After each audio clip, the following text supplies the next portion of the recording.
ఎండలో పని మీద బయటకు వస్తే మాత్రం సోడా అనేది కడుపులో పడాల్సిందేనండి. ఏ కూల్ డ్రింకో తాగానంటే మళ్ళీ జలుబు చేసేసింది. కొంచెం ఎండలో తిరిగినా సరే ఈ ఉప్పు సోడా తాగితే కొంచెం నాకు రిలీఫ్గా అనిపిస్తుంది. నాలా మీలో ఎంతమంది ఉన్నారో కామెంట్ చేయడం మర్చిపోవద్దు. నా ఫేవరెట్ కూడా.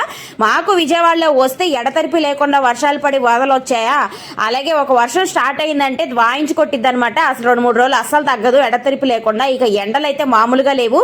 వస్తే వరదలు లేకపోతే ఎండలు అన్నట్టుంది మా పరిస్థితి. సోడా బండులు మామూలుగా ఎండాకాలంలోనే ఎక్కువగా కనిపిస్తాయి కదా, మాకు మాత్రం ఇప్పుడు దండిగా ఎక్కడ చూసినా హ్యాపీగా కనిపిస్తున్నాయండి. ఏం చేస్తావు, ఎండలు అలా ఉన్నాయి.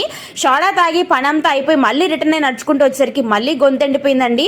ఇక్కడైతే 10 రూపాయలకి సోడా హబ్లో 10 రూపాయలు ఎనీ ఐటమ్ అని పెట్టున్నారు అనమాట. సరే కదా అని చెప్పి ఇక్కడ ఒక 10 రూపాయలు అయితే సుగంధ వాటర్ అయితే తీసుకున్నా, కొంచెం వేడి తగ్గిద్ది అనేసి.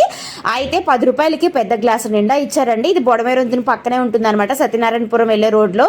చాలా టేస్టీగా ఉంది. అసలు నా కడుపు నిండిపోయింది అనమాట ఆ గ్లాసు తాగేసరికి. మాత్రం ఒకసారి ట్రై చేయండి ఎవరైనా ఉంటే.